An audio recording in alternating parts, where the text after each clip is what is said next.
مرحبا بك في Algeria Climate Change Challenge. Encore une fois, merci d'avoir accepté notre invitation وكنت معنا في هذا le talk.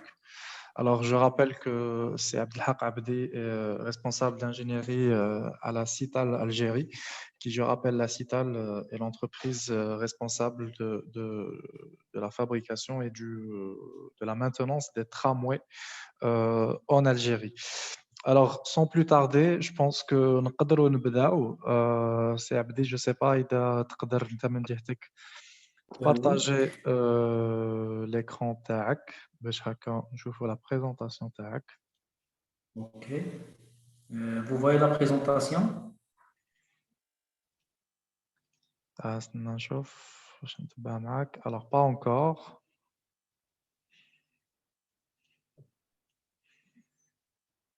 مازال. Est-ce que juste في Zoom normalement كاين un bouton vert اسمه écran partagé.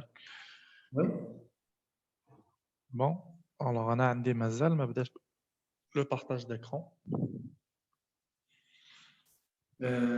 Attends. Voilà.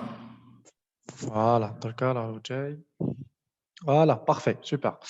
Alors, on a chauffé on a chauffé l'écran تاعك, super. Voilà. Là, on voit très bien votre présentation. Donc, Ok. إليك الخط. Je pense que تقدر تبدأ. On est là. Je rappelle juste à tous nos participants et nos challengers اللي راهم يسمعوا فينا que يقدروا n'hésitez pas à poser vos questions en commentaire, que ce soit هنايا sur Zoom ou là في le groupe WhatsApp. Ou même sur la page Tana Facebook, et on essaiera d'y répondre à la fin de la présentation. Donc, sans plus tarder, c'est Abdi. اتفضل. Ok. D'abord, merci pour l'invitation et je remercie aussi tous les participants.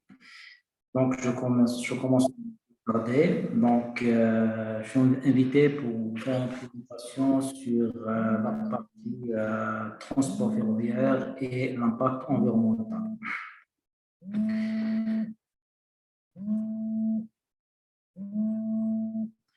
Donc, je commence juste avec une présentation de l'entreprise Cital. Moi, pour que vous sachiez que notre entreprise, c'est une entreprise de fabrication, d'assemblage des tramways et maintenance. C'est une société par action de droit algérien. Elle est composée entre l'entreprise ferroviaire à 41%, Alstom Transport 43%, Alstom Algérie 6% et EAMA, entreprise métro d'Alger, à 10%. Donc, les activités principaux, notre scope, c'est l'assemblage des tramways et maintenance des tramways et la partie infrastructure pour tous les projets de tramway en Algérie. Le capital il est de 1,1 milliard de dinars. Donc, aujourd'hui, on est implanté un peu partout dans l'Algérie. On a une usine à Annaba, qu'on voit ici, l'usine à Annaba. La partie est aussi, on a le site de Constantine, le site de Sétif. La partie centre, on a le projet d'Alger. Partie ouest, on a le projet d'Oran et le projet Sidi Blackless. Partie sud, on a le projet Ourgla. Le dernier projet, c'est le projet Mostaganem, qui est dans la phase projet, qui va être en service, Inch'Allah, cette année. Pour le total employé, on est à 560 employés chez Cital aujourd'hui. Donc, commençons par le site de Annaba. Là, on fait l'assemblage des tramways. Il se situe à la route Al-Hajjar, Bouni Annaba. Une surface globale de 46 400 mètres carrés, une surface bâtie de 11 871 mètres carrés. En fait, on a une capacité de production de 5 grammes par mois. Un investissement de 2,5 milliards de dinars. On a d'autres investissements qui sont en cours aujourd'hui pour les prochains projets des Coradia, des trains diesel, diesel électriques. Au site Annaba, on a aussi des ateliers de révision des équipements tramway. On a un atelier d'assemblage des équipements, des tramways. On a un atelier de révision de bougies. Le bouger, c'est l'équipement qui assure le guidage du tramway. C'est une pièce maîtresse. Et là, il y a la partie mécanique, révision générale, suspension et tous les composants du bouger. On a un atelier d'étanchéité pour contrôle d'étanchéité de tous les rames assemblées. On a aussi un banc et des voies d'essai dynamiques. Après assemblage des rames de tramway, on fait les testings et à la fin, on doit faire des essais, des passages au banc d'essai et des essais sur des voies, des essais dynamiques sur des voies. On a l'atelier de révision des freinages. On fait la révision des équipements de freinage de tous les équipements tramway.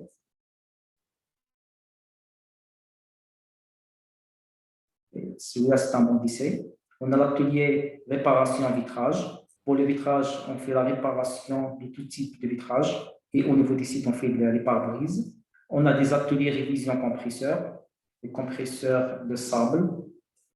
On a aussi des ateliers de révision pantographe. Tout ça, c'est des ateliers qui ont été mis en place dans le cadre d'intégration locale et qui nécessitent une technologie importante et un savoir-faire. Aujourd'hui, ce que j'ai mentionné, c'est des ateliers qui existent. Il y a d'autres ateliers aussi qui sont en cours d'implantation, tels que la climatisation et d'autres de bougies aussi en supplément. Comme vous voyez ici, c'est les tramways pour toutes les villes. Celui-là, c'est le tramway d'Alger. C'est un 402. Pratiquement tous les types de tramway existent en Algérie ici, des 402, c'est de 40 mètres, sauf celui d'Oran qui est de 30 mètres. Oran, il est plus petit par rapport aux autres. Celui-là, c'est de Constantine, Sidi Bel Abbas, Ouergla. Et celui-là, c'est le tramway de Sétif. Pour ces systèmes, aujourd'hui, de tramway, notre scope de maintenance, on fait la maintenance des tramways. On a aussi la partie infrastructure. L'infrastructure, c'est tout ce qui est énergie, courant faible, la lac, le rail, la voie et tout ce qui est équipement dépôt. Tous les équipements dans l'atelier de maintenance, les ponts roulants, les tours, les machines à laver, la climatisation, tout ce qui est dans l'atelier. Sur le nombre de rames qui sont en service aujourd'hui, on a plus de 200 rames en service réparties comme suit. Sur Alger, on a 41 rames. Sur Oran, 30 rames. Constantine, 27 plus 4 parce qu'on a ouvert la partie extension. Sidi Bel Abbas, 30 rames. Ouergla, 23 rames. Sétif, 26 rames. Et le prochain projet Mostaganem, Inch'Allah, ça sera 25 rames. On a aussi le tramway et le train grande ligne bimodal diesel électrique, c'est le Coradia. L'activité de maintenance de ces trains sera assurée par CITAL aussi, et la maintenance sera au niveau du site à Nabadou. Il y a pas mal d'investissements qui sont en cours, comme vous voyez ici. C'est des constructions, c'est l'achat des outillages spécifiques, des bancs d'essai, tous les moyens nécessaires pour assurer une maintenance et toutes les révisions nécessaires pour le train grande ligne.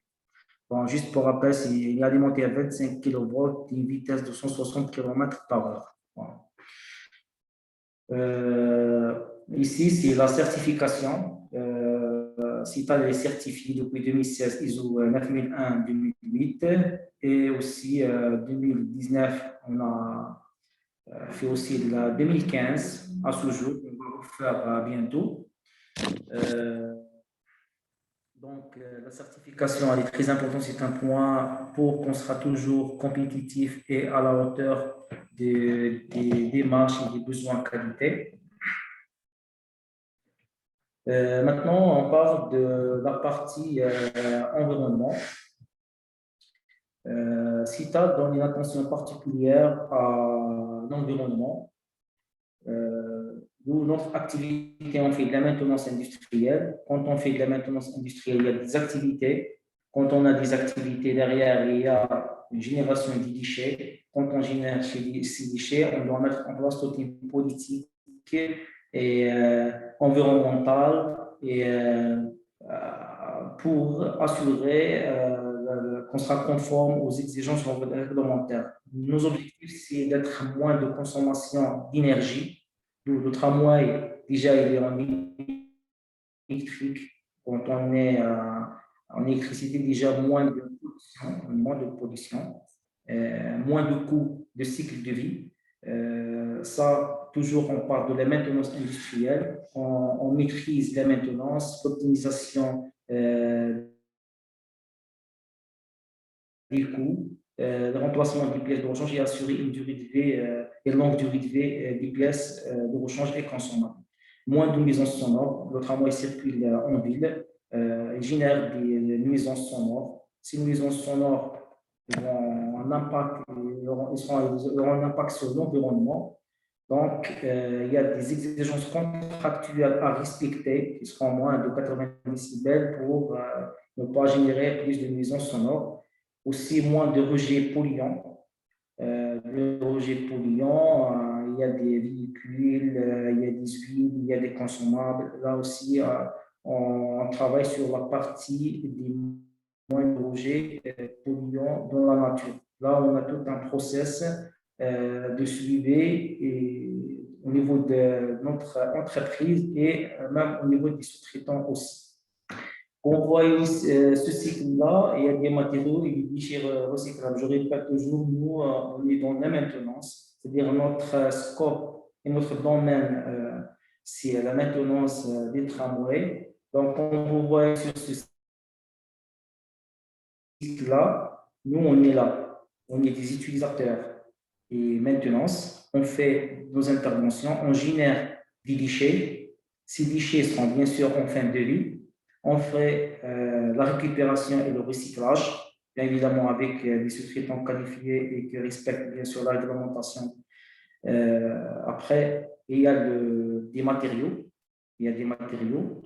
Ces matériaux seront envoyés aux usines de fabrication. De leur tour, ces usines de fabrication vont faire sortir des pièces qui seront utilisées aussi sur le tramway. Et comme ça, on minimise le maximum de jeter des déchets dans la nature. Par rapport, dans le même contexte de recyclage des déchets, nous, on a identifié tous les déchets existants générés par nos activités. Comme vous voyez ici, c'est l'équipement Toronfos. Je fais juste un petit descriptif pour moi, pour savoir qu'est-ce qu'un Toronfos. Le Toronfos est un tour qui assure le reprofilage des roues après 20 000 km. Bien évidemment, la roue en contact avec le rail, il y a un frottement. Après un certain kilométrage, il y aura l'usure. On doit faire un contrôle pour assurer que, bien évidemment, si nécessaire, on fera l'usinage si elle est hors tolérance. Quand on fait l'usinage, il y aura des plaquettes d'usinage à utiliser. Il y a des copeaux métalliques, il y a des fumées, il y a des huiles de lubrification. Donc, tout ça, c'est des déchets générés par cet équipement. Ici, c'est une machine à laver. Une machine à laver, en fin de journée commerciale, tout le tramway doit passer par une machine à laver pour faire le nettoyage extérieur de la carrosserie. Donc, quand on fait le nettoyage, il y a de l'eau recyclée, il y a des bouts, il y a des bidons chimiques utilisés pour des produits chimiques, bien sûr, il y a des brosses. Vous voyez ici, c'est des brosses qui s'usent. Il y a aussi des huiles pour tout ce qui est réducteur et tout ce qui est équipement dans les locaux techniques. Tout ça aussi, c'est des déchets générés par l'activité de maintenance. Ici, c'est un tunnel de peinture. Ce tunnel de peinture, c'est pour faire des retouches de peinture. Malheureusement, chez nous, il n'est pas vraiment utilisé, mais quand même, nous, on identifie tous les déchets qui peuvent générer par nos activités. Il y a des gaz brûlés, des solides, des particules volatiles. Comme vous voyez ici, c'est des équipements de levage. Ces équipements de levage sont nécessaires pour assurer un accès sous le tramway et déposer les équipements dans une zone dégagée. Donc, quand on fait la maintenance de ces équipements, on aura des huiles qui seront aussi des déchets générés par l'activité. On continue les mêmes identifications des déchets dans nos activités. Celui-là, c'est un véhicule rail-route. Ce véhicule rail-route, il assure le remorquage, poussage des tramways en cas de panne, en ligne ou bien au niveau de dépôt. Sur rail-route aussi, quand on fait l'activité de maintenance, il génère des déchets. Les déchets, par exemple, on a des pneus, ils s'usent, on a des plaquettes de frein, on a des filtres, des batteries, des huiles et des graisses. Tout ça, c'est des déchets générés. Aussi, cet équipement, c'est une balayeuse. La balayeuse qui circule sur la voie. Le rôle, c'est de faire le nettoyage de la plateforme et du rail pour assurer une bonne circulation du tramway. Donc, là, elle génère aussi des déchets. Quand elle aspire des déchets de la plateforme, il y aura des déchets. Il y a des eaux de lavage recyclées, il y a aussi des pneumatiques, il y a des plaquettes de frein, des filtres, des brosses ici, il y a des huiles, des graisses. Cet équipement, c'est un filtre, c'est un distributeur de sable. Le tramway aussi, pour assurer des bonnes performances de freinage, il est alimenté avec du sable. Donc, il y a aussi des équipements il y a de sable déjà, il y a aussi des huiles, des équipements, c'est des déchets. Ici, c'est des équipements divers. Principalement, on a du papier, des graisses, des plastiques, des huiles. Je reviens sur le tour en force pour voir à peu près déjà, il y a un process de traitement au niveau déjà de l'équipement, comment on traite déjà les déchets au niveau de l'équipement. Quand on fait les opérations de reprofilage au niveau de la machine, il y a des copeaux. Vous voyez ici des copeaux, ils sont longs, des copeaux longs. Après, ils passent par un broyeur. Le rôle de ce broyeur, c'est pour minimiser la dimension de ces copeaux longs. Après, il y a un transport par un broyeur qui le met sur une partie sur un bac ici. Ce bac sera transporté sur une zone déchets spécifique. Donc après, il y a d'autres fournisseurs et d'autres entreprises spécialisées dans le domaine de traitement des déchets qui sont bien sûr qui respectent l'environnement et qui respectent les exigences légales. Donc, ils font le traitement de ces déchets. Ici aussi, c'est la partie machine à laver qu'on a vu tout à l'heure. Quand la machine à laver passe, il y a il y a du carbone parce qu'il y a des bombes de carbone, les plaquettes, l'eau, il sera pollué, il sera avec des résidus. Donc, qu'est-ce qui se passe? Cette eau, elle va passer sur des bacs. Là, c'est la phase projet, c'est-à-dire, vous voyez, normalement, aujourd'hui, si vous passez, il n'y a rien, vous voyez du gazon. Mais là, c'est pour regarder à peu près qu'est-ce qui est sur la terre. C'est des bacs de décontamination. Qu'est-ce qu'il fait? L'eau, il rentre ici. Après, il y a un système de traitement pour le recyclage de l'eau. Elle passe par des filtres à sable et on utilise plusieurs produits pour traiter l'eau. Après, on aura ici une cuve d'eau recyclée. Donc, quand on fait le lavage, toujours on a des cuves d'eau propre et des cuves d'eau recyclée. Donc, là, c'est une partie pour la protection de l'environnement. On ne jette pas directement loin, c'est une économie d'une partie et une protection de l'environnement aussi. Dans le même contexte, après, il y a de la boue résiduelle. Quand on fait le traitement et le recyclage, il y a de la boue résiduelle. Elle sera stockée dans des bacs aussi ici. Ces bacs-là, selon la réglementation locale, chaque année, on fait appel à des sous-traitants spécialisés. Il y a des camions hydrocureurs et ils viennent sur le site et ils font l'extraction et ils vont décharger dans des endroits bien déterminés, donc des entreprises qui respectent l'environnement et la réglementation. Ici, comme vous voyez aussi, il y a des bidons. Tout ça, c'est du plastique. Quand on consomme les produits, il y a du déchet. Tout ça, c'est des déchets à récupérer. Là, ici, pour la machine à laver, il y a des brosses. Ces brosses aussi, après un certain moment, s'usent. Donc, sur les déchets et on est obligé de les envoyer à des fournisseurs pour faire des recyclages. La même chose aussi pour les tunnels de peinture. Les tunnels de peinture aussi, il y a des filtres à charbon actifs. Donc, c'est des pièces à recycler, des particules de peinture, des filtres à carton et des huiles aussi. Toutes les pièces qui sont générées par l'activité de maintenance aussi, on les a identifiées pour les évacuer et traiter avec des fournisseurs. Ici, c'est des équipements de levage. Vous voyez ici les huiles divers. Ici, par rapport à c'est une activité qui est sous le tramway. Voilà, il y a aussi des vérins ici, il y a des huiles qui sont générées par nos activités.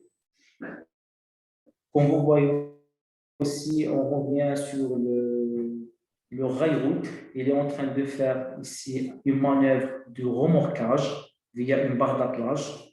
Vous voyez ici sur le moteur, il y a un système, un bac, il y a un bac qui est fourni spécialement en cas d'éventuel fluide, on ne jette rien dans la nature. C'est-à-dire, c'est pour la protection de l'environnement, un bac qui est au-dessous du moteur. S'il y a une fuite d'huile, on ne fait pas la pollution de l'environnement. Ici, la balayeuse, comme vous voyez la balayeuse, ici, elle est en train de faire la vidange parce que en zone de dépotage, parce que quand on fait le nettoyage,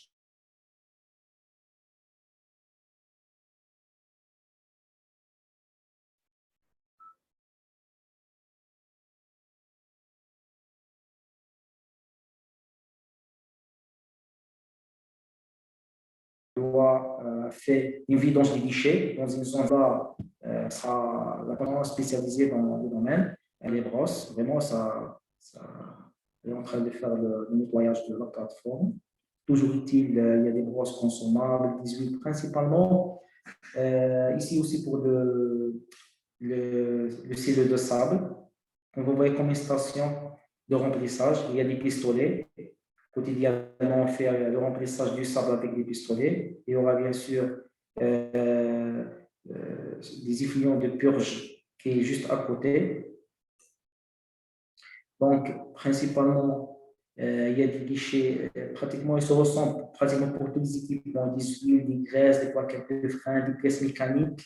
Ici, c'est des poubelles, le tri sélectif chez nous avec des couleurs, papier, verre, bois. Là, au niveau de toute notre entreprise, on fait du tri sélectif, on est très sévère par rapport à cette partie-là. Voilà. Aussi, phase projet. Dans la phase des projets aussi, il y a pas mal de déchets que certains négligent, tellement quand on fait les déclissages, il y a du bois, il y a des déchets de construction, il y a des déchets relatifs aux opérations telles que les papiers, tout ça aussi. On prend en considération et on fait toujours le tri sélectif. On fait le tri sélectif. En conclusion, pour la partie déchets, la gestion des déchets, chez nous, on a tous les procédures nécessaires pour la gestion des déchets, l'identification des fournisseurs spécifiques dans le traitement des déchets, chacun dans son parti, celui qui fait le plastique, celui qui fait du métal, celui du bois.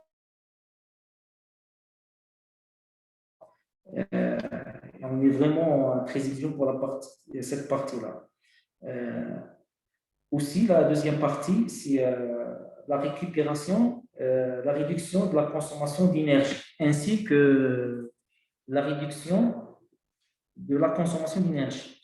Donc, comme vous voyez ici, là, c'est un système, c'est le système tramway. Là, c'est le caténaire. Le tramway, il est alimenté à 750 volts. Il passe par un disjoncteur. Après, il y a un coffre de traction qui alimente un moteur pour faire circuler le tramway. Au moment de freinage,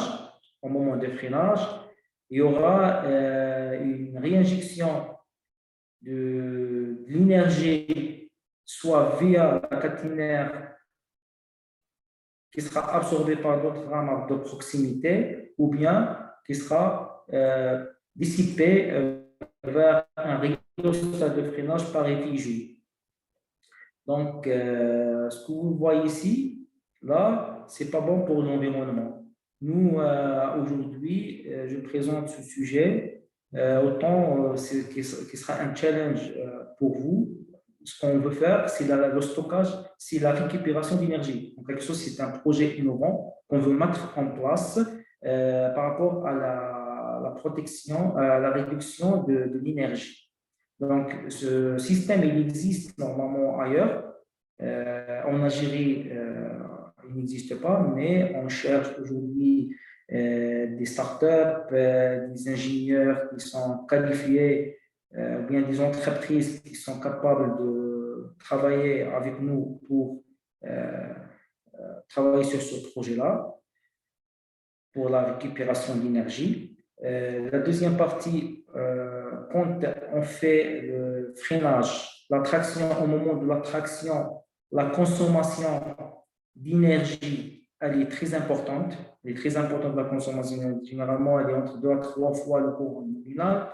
Donc, là aussi, je pense qu'il y a un projet aussi, c'est un projet d'innovation qui nécessite un travail sur l'efficacité du courant, c'est-à-dire comment mettre en place un système d'une façon à assurer que le courant au moment de l'appel, le courant au démarrage, ne sera pas 2 ou 3 fois du courant nominal. Là aussi, on va gagner beaucoup d'énergie, on va gagner beaucoup d'énergie avec ce projet. Donc, je vous sollicite tous les participants vraiment de penser, de revenir vers nous, de trouver des solutions par rapport à ces sujets d'innovation. Je vous présente rapidement juste comment ça fonctionne, juste sous forme d'un vidéo pour le fonctionnement de rhéostat et la récupération d'énergie.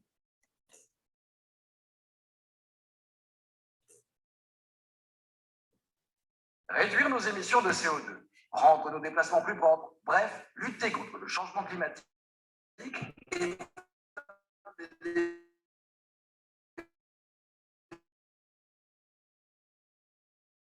les plus importants que nous ayons à relever ensemble.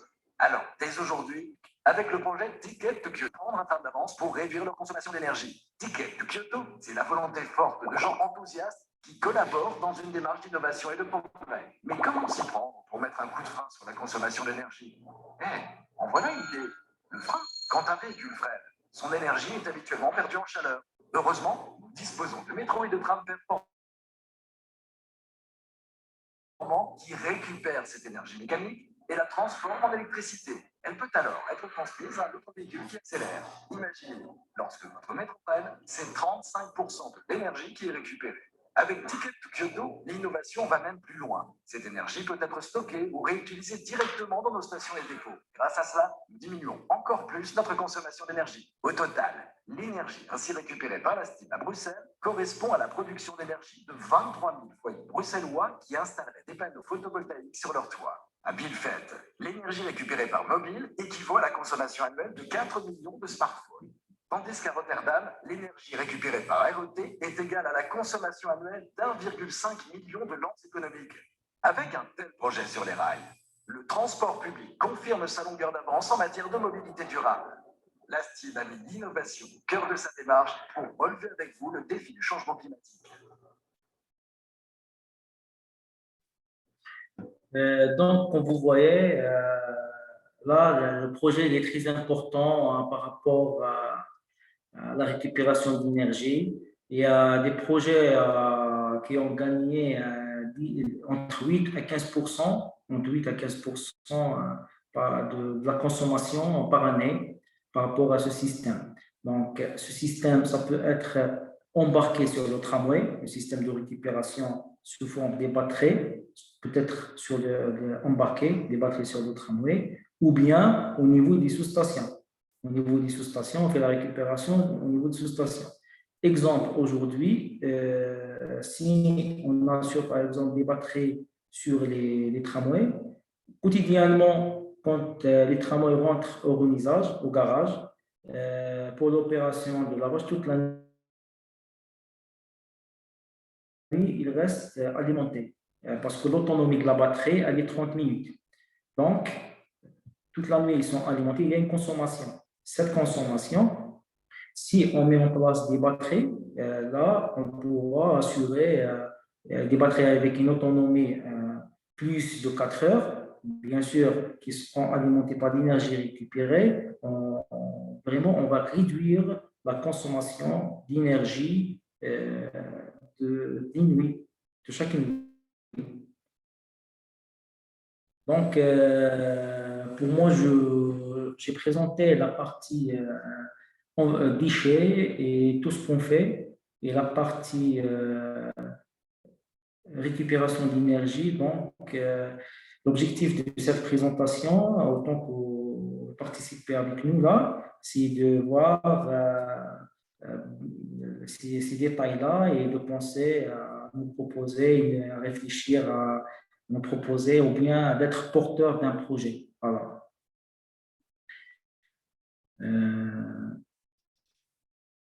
Aussi, on peut poser la question l'environnement. Pourquoi parce que l'orientation aujourd'hui, elle est par rapport à l'environnement. Pourquoi on doit protéger l'environnement? Parce que nous, on base sur la partie environnement, parce que là, tous nos besoins fondamentaux sont apportés par l'environnement. Aussi, notre dépendance à l'environnement est très importante, car il nous assure l'air que l'on respire, l'eau qu'on boit et la terre que l'on cultive. Donc, c'est pour ça qu'on est obligé de préserver cet environnement et pour nous et pour les futures générations. Donc, ici, comme vous voyez, ce slide-là, c'est un challenge de l'entreprise Cital par rapport à le pré-qualité. On a eu en 2019 le premier pré-qualité de notre entreprise. Bon, c'est un concours qui a été organisé par le ministère de l'Industrie. Il y avait plusieurs entreprises qui ont participé dans ce concours. Et Cital a eu la première place. Grâce bien sûr aux efforts fournis par toutes les équipes de Cital et l'engagement de notre management. Bien évidemment, Cital, juste pour vous dire, on est certifié, comme vous voyez tout à l'heure, notre certification. On a aussi tout un processus de management de projet, des processus de travail. La chose aussi marquante chez Cital, c'est que presque tout ce qu'on fait, c'est digitalisé. La documentation de travail, tous les moyens de travail sont digitalisés. Ça facilite vraiment le travail. Entre l'accès, le suivi, la traçabilité, tout est clair et tout dans une base de données. Voilà.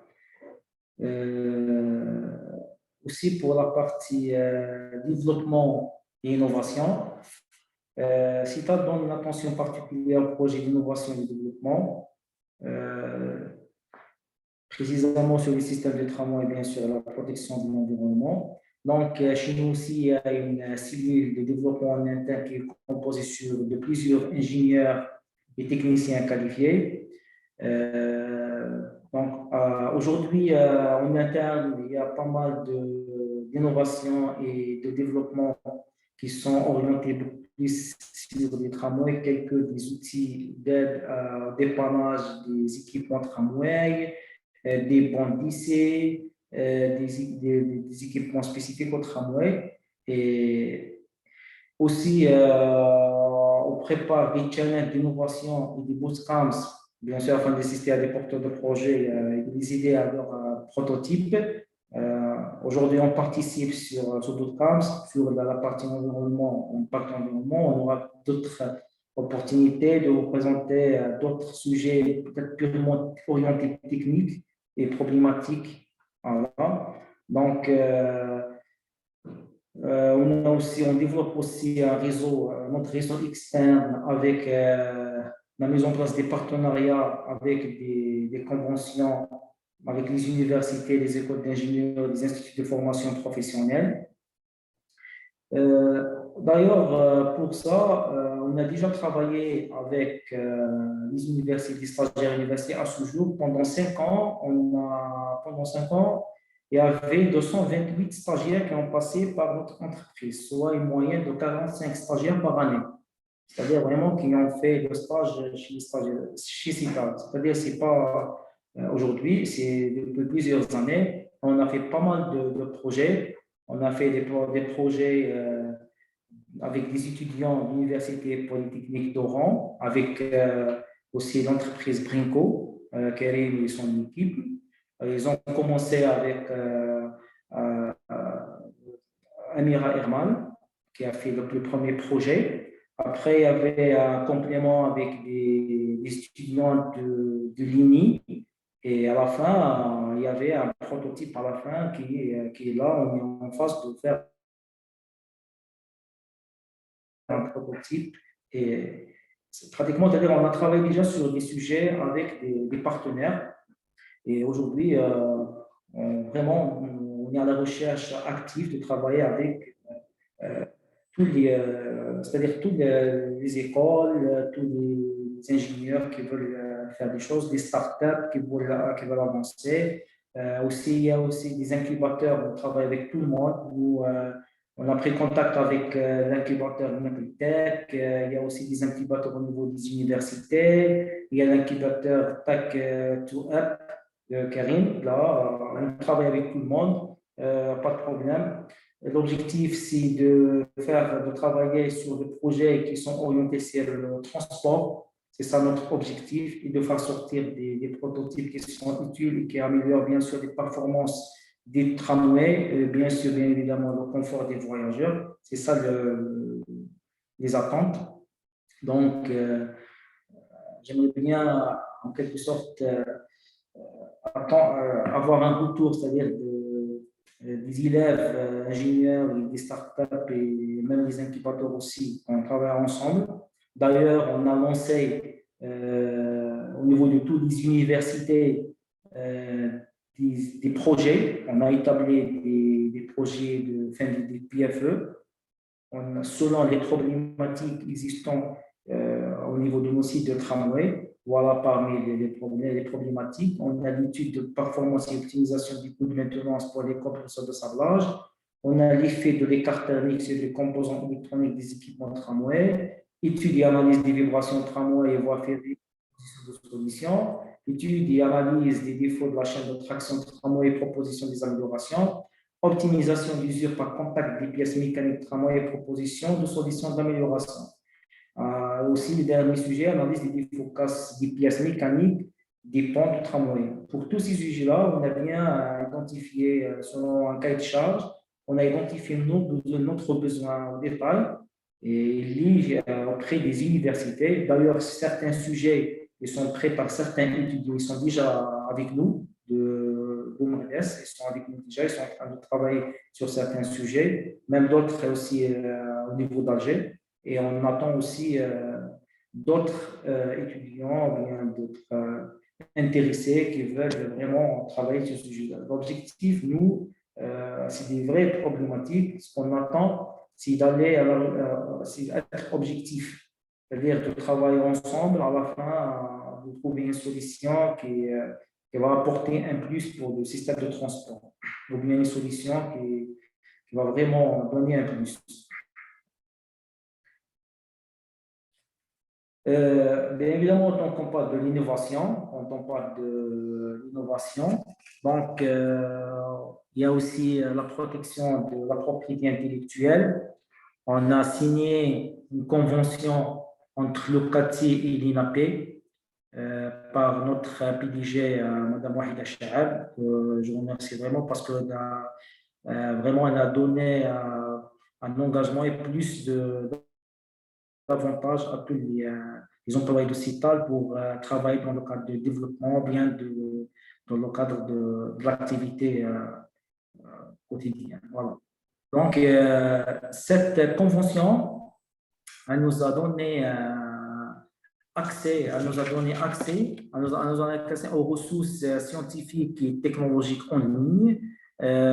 Aujourd'hui, on a accès à la base de données des brevets du CATI.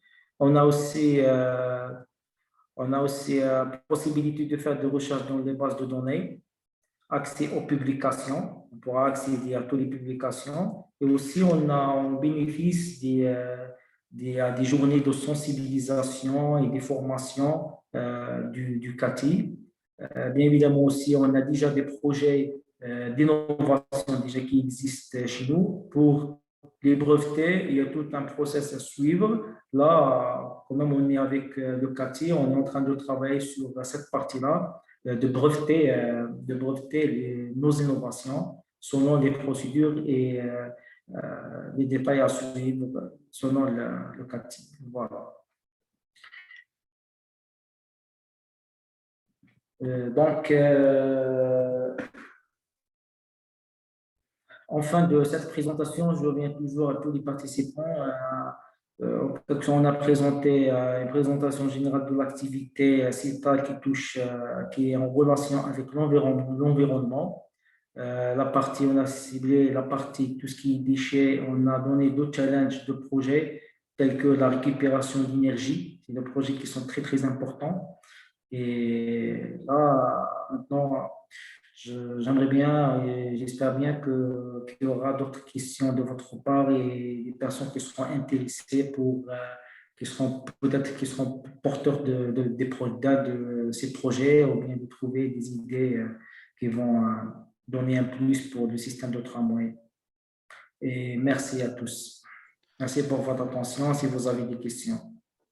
Merci beaucoup, Abdi. Merci pour votre présentation. Encore une fois, je rappelle que vous êtes responsable d'ingénierie à la CITAL Algérie. Alors, est-ce qu'on a des questions? Je regarde sur le chat. Donc, s'il vous plaît, à tous, si vous avez des questions, n'hésitez pas à les poser. Alors, moi, j'ai une question d'ordre plus ou moins général sur les partenariats que font la CITAL. Est-ce qu'aujourd'hui, en termes de vision de la CITAL, c'est une vision de développement interne ou est-ce qu'aujourd'hui, la CITAL peut être ouverte à des partenariats de jeunes startups, de jeunes porteurs de projets qui offriraient des solutions technologiques, que ce soit qui seraient bénéfiques à la CITAL? Bien sûr, c'est ça ce que j'ai dit tout à l'heure. CITAL est ouvert pour travailler avec nos partenaires, soit des startups, soit des entreprises, soit des gens de l'université. On est ouvert pour travailler sur des sujets, c'est-à-dire qui participent qui pourra donner un plus pour notre entreprise dans le domaine du transport. D'ailleurs, comme vous voyez, j'ai ciblé deux sujets d'innovation qui sont vraiment très intéressants pour la récupération d'énergie. Si aujourd'hui on trouve quelqu'un qui est intéressé pour cette partie-là, on travaillera avec pas de souci. On est ouvert. Super, merci beaucoup. Alors, est-ce qu'on a d'autres questions par rapport pour M. Abdi, tant qu'il est encore là, on en profite. Alors, encore une fois, pour les gens qui ont des questions plus tard ou ils n'ont pas eu la chance de les poser aujourd'hui, je rappelle que c'est Abdi est toujours là, on tâchera de lui transmettre vos questions. Alors, je regarde sur le chat. Oui, j'ai une question. Oui, Yann. Donc, je remercie infiniment Monsieur Abdelhak Abdi pour la présentation d'aujourd'hui. Vous avez cité plusieurs types de déchets que vous êtes en train de les traiter avec des third parties, donc avec des fournisseurs, les traitement معهم. Est-ce que dans le futur, est-ce que عندكم une stratégie باش تخلوا par exemple هذوك les déchets comme un sujet de PFE ou là, comme des thématiques de travail pour les jeunes start-upers, les حابين يخدموا في le domaine de recyclage. Et merci. Merci pour la question. Bien sûr, si on trouve une solution. Là, vous avez vu les types de déchets, principalement c'est des huiles, des graisses, du plastique. Donc, nous, on a des quantités, des volumes de déchets. Selon le volume de déchets là, on pourra donner l'opportunité à des entreprises qui peuvent vraiment faire un travail chez nous, pas de problème, qui peuvent nous trouver des solutions. Si on prend l'exemple des huiles là, il y a des entreprises qui font des recyclages des huiles. Là, vraiment, les huiles, on fait une quantité importante des huiles. Pratiquement, on fait beaucoup de vidange d'huile. Là, c'est un sujet qui sera peut-être en priorité. Il y a aussi pas mal de déchets. Voilà. Merci beaucoup pour votre réponse, Monsieur Abdi. J'ai une autre question générale, Julia, c'est OK. par rapport au challenge. Donc, le challenge, on a le A3C, Algeria Climate Change Challenge. C'était un challenge destiné pour les participants entre 16 ans et 26 ans. Au Canada, des participations des lycéens. Donc, nous avons le plaisir, nous, Canada. Donc, quand tu vois, par exemple, la génération qu'elle est intéressée pour le moment par le changement climatique, par l'énergie green et par exemple, biodiversity, c'est parmi les thèmes qu'on a traités pendant le challenge. Quel est votre conseil les comme un dernier mot pour cette séance? Merci. Merci. Donc, pour l'énergie green, bien évidemment, on vit dans un environnement. Notre environnement, je dis tout à l'heure, c'est-à-dire on est très dépendant de notre environnement. Déjà, nos besoins fondamentaux, ils sont apportés par cet environnement-là. Donc, c'est-à-dire on est dans l'obligation d'être plus vigilant au respect des exigences réglementaires, d'assurer les traits des déchets et le recyclage. Il y a parfois même des gestes simples qu'on pourra faire et ne jeter rien par terre. Ça, c'est un simple geste, mais quand même, il est très important pour l'environnement. Éteindre tous les appareils aussi, débrancher par exemple des chargeurs lorsqu'ils ne servent à rien, par exemple, aussi, c'est des gestes simples, mais quand même qui participent à limiter aussi l'usage de la climatisation. Là, c'est-à-dire il faut être parce que là, on doit préserver cet environnement, parce qu'aujourd'hui, c'est nous qu'on vit ici, c'est notre environnement, et on doit le préserver pour nous et pour les futures générations. Et là, c'est par la participation de tout le monde, chacun dans son périmètre. Sur l'environnement, c'est partout. Voilà.